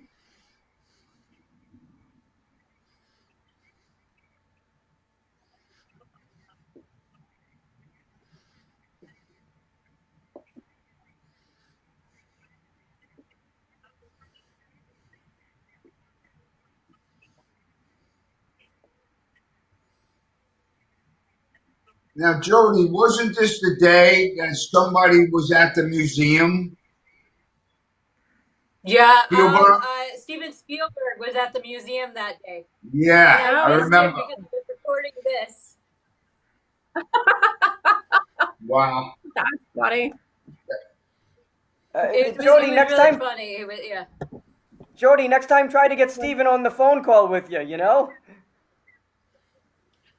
Yeah. Robert Pinnock didn't even really drive. Do you guys remember that about him? He doesn't know how to drive. No, he didn't No, drive. I know he doesn't know how to drive. Nope. He didn't have a drive. He was a New Yorker. Right? It was interesting being Right. real New Yorkers born in New York. They don't drive. He had no license, or he couldn't do it. Like he doesn't have a couldn't. license. He's never driven a car. Right. Yeah. So that's what. So the whole scene where he's calling Nicolette and he's driving like earlier in the movie, that was all staged. We just did that. Me and someone else was in the back of the car, like jumping on the bumper, making it go up and down. And Andrew Pizzo, our DP, had the right lighting to make it look like cars were passing by. So that's why you don't actually see him really driving in the movie. Yeah. Maggie. It was cold that night. I remember shaking the car. The car.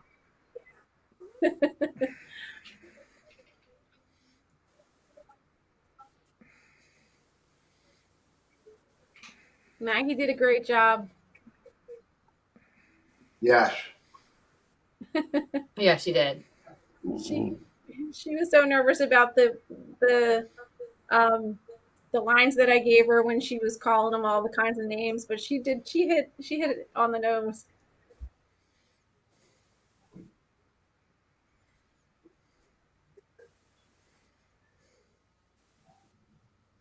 No, the candle wax was not real. The candles were not real either. I had a question if the candle wax was real, but no, it was not.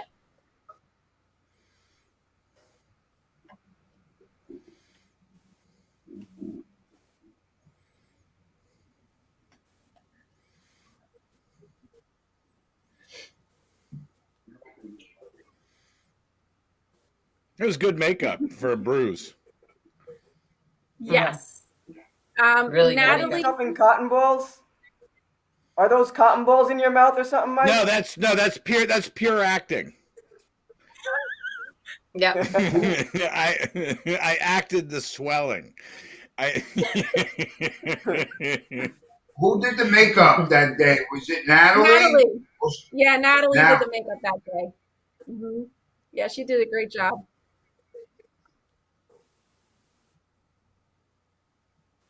I believe that's the assistant dean of the nursing school at Rowan College. She was pretty excited about that. That's it. Get her SAG card now. Sign her up.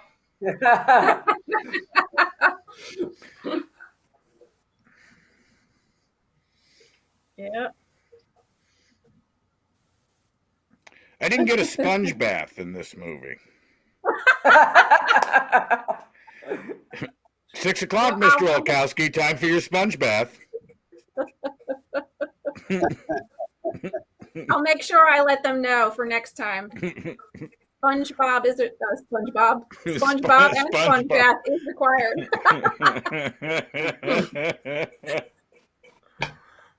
You can tell I have kids. SpongeBob's on the brain.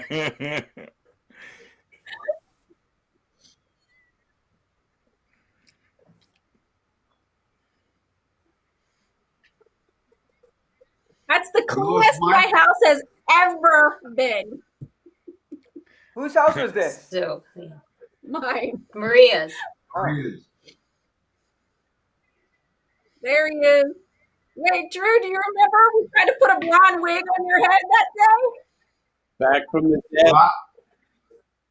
The thing wouldn't fit for nothing.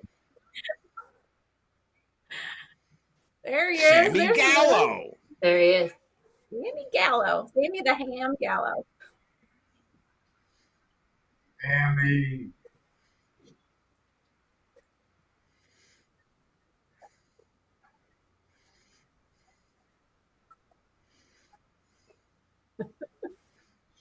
Mike, I think didn't you have him out till like 3 o'clock in the morning the night before this, or was it that night? No. Every time we shot, I ended up driving him back, and we would sit in the diner for like 5 hours. And then I drove him from New Jersey. I got home one morning at like 7 a.m. It was crazy. Yeah, I remember you guys were out late. Because we both would we love diners and diner burgers and shakes and whatnot. Yeah. And we hung out probably for a total of like 9 hours in 2 days after we shot. Love his stories. Drew, I wasn't giving up on that blonde wig. I had a hard time giving up on that blonde wig. I wanted that to fit on you so badly. It didn't even fit. I know. I was like, no. On my head. Try. Get it on.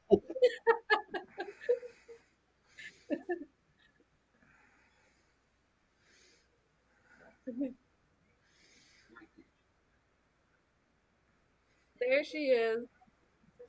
Bon appetit.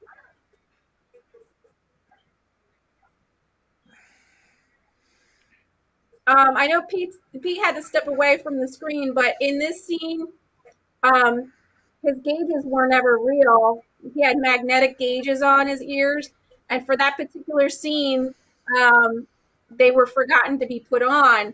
So David Getchman did the CGI for it and actually put them back in his ears for that scene. You could never tell. It was amazing. Oh. Well, you just noticed that was your husband, Dan Jefferson, our line producer, doubling up as Tommy the driver. I think he knocked over a couple of cans or went on the curb once or twice. He hit the curb. Yeah. In the outtakes, you can see that in the outtakes. I think it was this was July, and the air conditioning was messing up in that limo. You remember? Yeah. It got really hot. Yeah.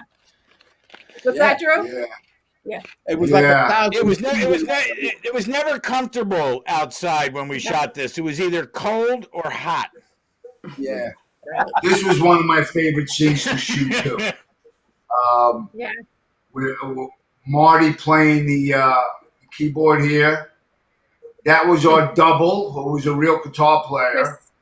Yeah, Chris. And That was Peter Chris never Michael. played Guitar Hero. He never dreamed of being a. I once asked Peter, "Did you ever go in a mirror and pretend you were Jimmy Page or Robert Plant, but just pretending as a teenager?" No, he always wanted to be Minnie Mouse. He told me. So. Peter was very concerned that, like, because he didn't know how to play the guitar for real, he was very worried about that. But I think everybody really did it. The editing team did a wonderful job. PBR Productions, Nate Hall, Corey Armidia did a wonderful job at cutting it and getting the shots that we needed. Andrew Pizzo, Frank, it was very well orchestrated and getting the different angles. And once it was all cut, I mean, you really can't tell that he's not playing, but he's doing. There's a lot of fun shooting of it. video. Yeah. There's Marty playing the keys. He's doing his thing. This looks great. I love this. I love that shot of Mike. And this with Robert Pinnock. Oh my gosh. I feel like I watched my husband, because he was the drummer for Faith Factor, and I watched him play this song live, and Faith Factor play the song live at so many, dive bars and local places 10, 12 years ago. When I saw Robert Pinnock playing those drums the way he was on the monitor, I welled up. I really got teary-eyed. I felt like I was watching, like, a legend. Robert's an amazing drummer. He's really. Yeah. Now, who was the guy who was playing the engineer here? Was he a DJ? I think he worked for MMR or something. Yes. Yeah, Marcus in the Darkness is his name, his DJ name. And I believe What is that, a still Philadelphia station? Yes, it's Philly 93.3 WMMR. Oh, okay. The 29,000 watt flamethrower. It reaches your house, I'm sure.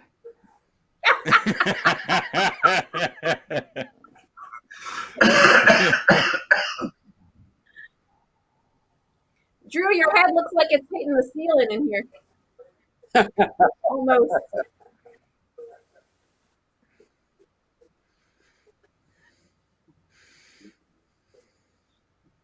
Uh-oh. This was shot at a friend's music studio it's really in his basement, the basement of his house, but it's a real music studio that he built. His name is Joe Finelli. Drew. So mean. This is a wonderful this was scene. another emotional scene. I really didn't have to mention much. Peter knew what I wanted. Remember what happened, Frank? I said, you started to get Frank, let me do one and you tell me if it's okay. Yeah, he calls me. Yeah.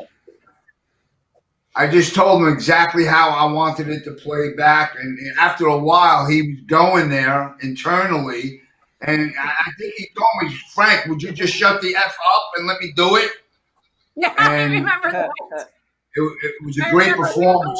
I think this was the first take. Too many times. Yeah, thank you, Frank. Thank you, man. You can stay in the zone.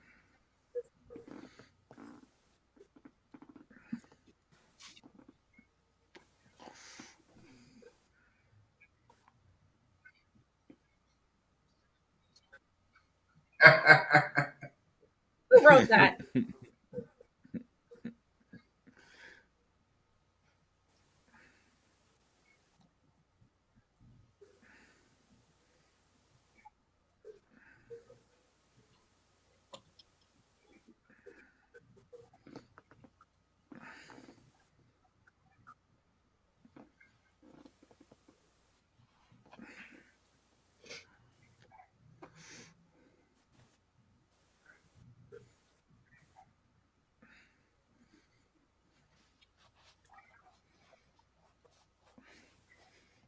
That is the toughest thing to do. What Pete is doing there.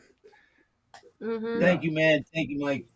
Yeah. That was tough, and that's what got him the award in Philadelphia, I believe. Because I remember the guy calling me up who was running that festival, and he's like, the guy playing Mitch Peter, that one scene where his girlfriend breaks it. He said, I know what scene you're talking about.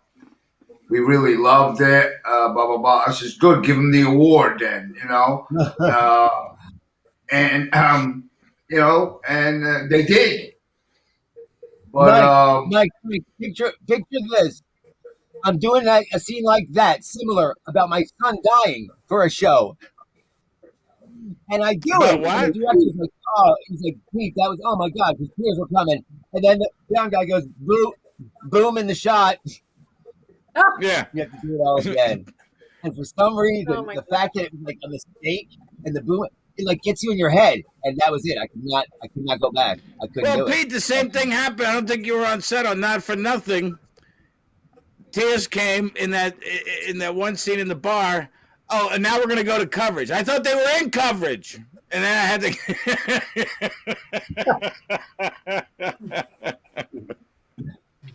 But yeah, thanks for the shout out, guys. It is hard. Sometimes it's like just it happens and you're like, whoo, I got lucky. No, but you got like one, maybe two of those. So like you got to save it for the right moment. And it's like, and if they're doing too many angles. I got like 10, maybe 10, 15, sometimes 20. Yeah. Yeah. Well, the rest of us have maybe one.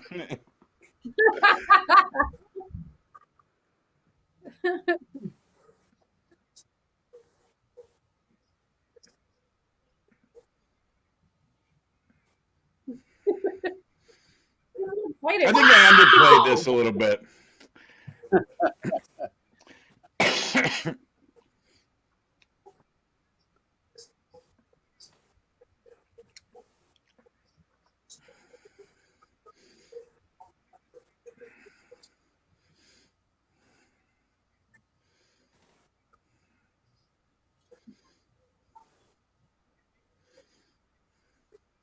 with bells on. Bell. What does that mean anyway? Why are people wearing bells? Happy bells. Never in my life did I wear bells to anything, no matter how big the event. I never wore bells. Never? Not once. Well, this guy had a fetish, but he made me wear the bells. There you go.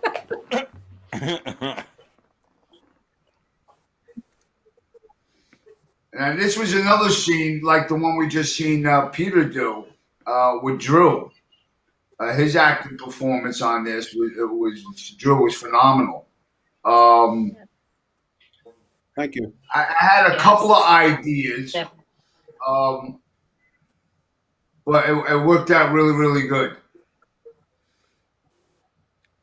You let the camera come to you, how you did it very slowly. That's what I liked about McFadden's acting too. He doesn't rush his way through his dialogue. He makes the camera come to him. Take your time saying your words. So it's like, what the hell is this? Slowly. And then bang. Yeah, you can really feel it. With the music, the song.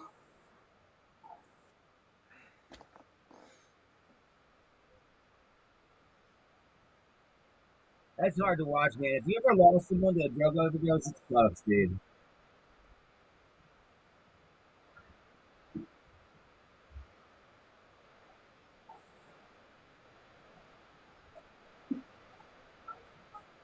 That desperation, man, he just totally captured it. Like, do something, somebody, like, whatever.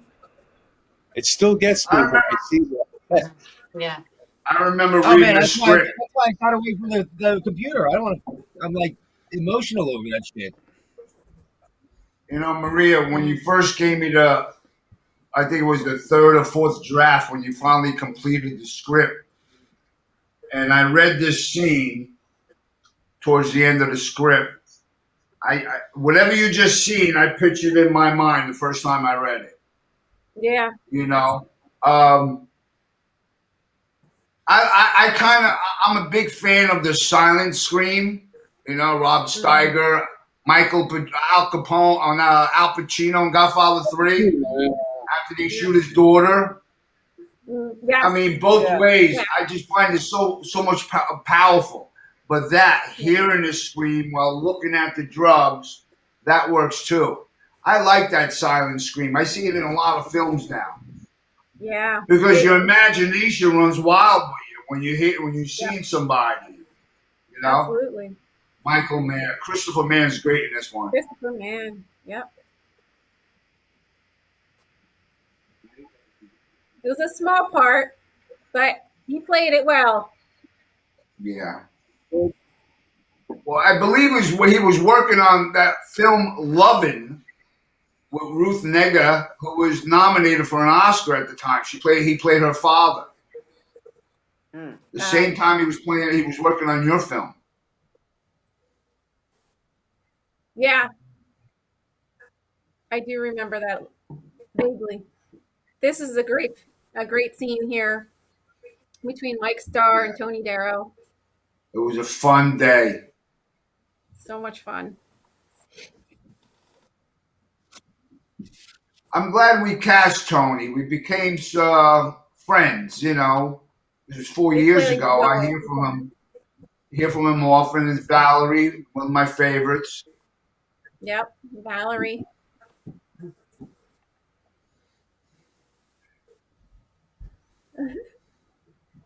Someone asked an actor question. We have an actor question. Is it weird watching yourself in a film? Say that again? Anyone want to answer that? Anyone want to answer this question from the audience? Is it weird watching yourself in a film? Oh, I hate it. Yes, I really no. do. I mean, Why do you hate it, Mike? Yeah, why? Well, it's like hearing your voice on a recording. It's never, you know, how if you hear your voice on a tape recorder, it's never the same as it sounds in your head. Yeah. It's seeing yourself. It's like it's out of body. It's unnatural. It's like it just odd to me. I guess hate would be too strong a word. It's always very awkward. I always kind of cringe when I see myself. What about you, Drew? It's like 50-50. But the good point about watching yourself is to see if you pulled off your choices and your actions and how it went over, you know? And when you do a good job and you think you nailed it, you enjoy seeing it. Or when you say, oh, I missed that beat, or I missed, you want to hide. So anyway, I know what I'm saying. Well, the one thing you have to do as well, like as much as it is awkward, I work a lot. Like for instance, right now I'm working on a Sam Shepard monologue from True West, and I put myself on camera and I watch myself, and I just see what works, like how I look better on camera, and I give myself notes. And there's no better note giving than to watch yourself, rather than to get someone else's perspective that you don't see. I'm always doing that. Yeah. So I know it's true. And you yourself feel like, oh God, you know how to make an adjustment, you know? Yeah. And well, that's a good exercise, Mike. Yeah. Well, and you know, everybody, like if you read like the history of, you know, like Henry Fonda had a key light that he loved to use in his close-ups, and if it wasn't there, he knew how he looked, what made him look better. And I have a very asymmetrical face, and I know how the light hits it and what camera angles will work better for me to look more aesthetically pleasing to an audience. So, and I work that. So I'm well aware of what I should be doing on camera, which is a very separate skill from just stage acting, if that makes any sense. Yeah. Film acting is an art like unto itself. Film acting, it's like Anybody who's great in film, like somebody like people might not like Tom Cruise, but I think he's like the best film actor out there. Like in terms of like knowing the craft of film acting. It's definitely a craft, bro. Theater acting is quite differently. No Whole mistakes. different animal. One take. It's whole No mistake. different. A live audience. That's You know. it. And you better know how to come back in and make it look like you didn't make a mistake. But when you see yourself, the finished product. I mean, you see yourself. You know, you might have seen, the dailies or the rushes on set or whatever. But when the finished product comes out, do you always say to yourself, I wish we would have done one more take. I would have done it this way. Why did they go with that take instead of the first one? Or does that ever happen? Well, an editor can completely alter your performance. When you guys are in production and you're looking at it, you guys see it from a different, I guess, perspective. And you, like when we're watching it as artists doing our job, oh, this one I got the tear right there, but they didn't put it in the shot. Or, you know what I'm saying? It's the emotion that we're looking for, but you guys are looking for more production. And you know what I'm saying? Yeah. I can't explain it. Now this guy, Glenn Mack now, sports radio host on WIP, but he's a big movie guy. He loves movies. He loves cinema. And I remember I met him years before on the telephone calling into the show when Marlon Brando died. And I related this story to him. And he had this Marlon Brando impersonation contest, which I won, by the way. Are you a contender? He didn't remember me, though. Oh, Mike, where's the butt shot? We have another audience question about where your naked butt shot is going to be coming up here. Oh, the Frank and Beans? Oh.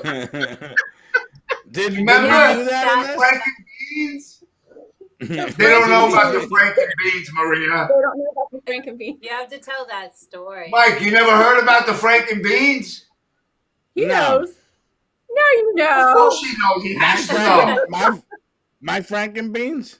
Yeah, there was a take that had Frank and Beans in there. Oh wow! They were definitely. Why did we remove that? I mean, it's on Pornhub.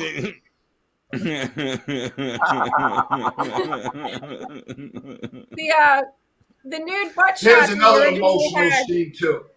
At the end, I was really groomed for this movie, so like it would have worked. This was done so nice. The guy with the drone had us use the drone for the final shot. Everything came out so beautiful at the end. Catherine Schofield, who played Mrs. G, Mitch's mom. Yes. She did a wonderful job. It was actually her acting debut. Brilliant. She never did any acting She whatsoever. nailed her audition. She's like, I'm a school teacher. No, you got the part. Yeah. Her I love eulogy this had aerial view with the drone and everything. It turned out really beautiful the way we shot this. She actually is going to be retiring from her school teacher job in October. And so she's like, I'm going to do acting after my retirement. She's looking forward to it. She wants to just go out there and do acting. And there's the end, guys. Well, I hope you guys loved it. Right. Post. Thanks for writing in all your posts here. Yeah. Thank you. Support the film. Thank you, Maria. Thank you. Thank you, Maria. all. Thank you. Are there any other questions left over, or we're good here? I don't see any others on my feed. No. Okay, Peter, if you can hear us, we're wrapping it up. Eat. Thank Peter, you for bye, your time, Peter. guys. Wake up. Thank you for all of your time, everybody. I love you guys. I miss Thank you. you. Love you, This Maria. was so much Bye, fun. everyone. I'm This here. is so much Let's get fun. together soon. This is Peter. Hey, Peter. See ya. This was so Love you much guys. fun. Bye, Thank you bye. for Forever on being film. part of this. Love you That's guys. right. Love you. Good night.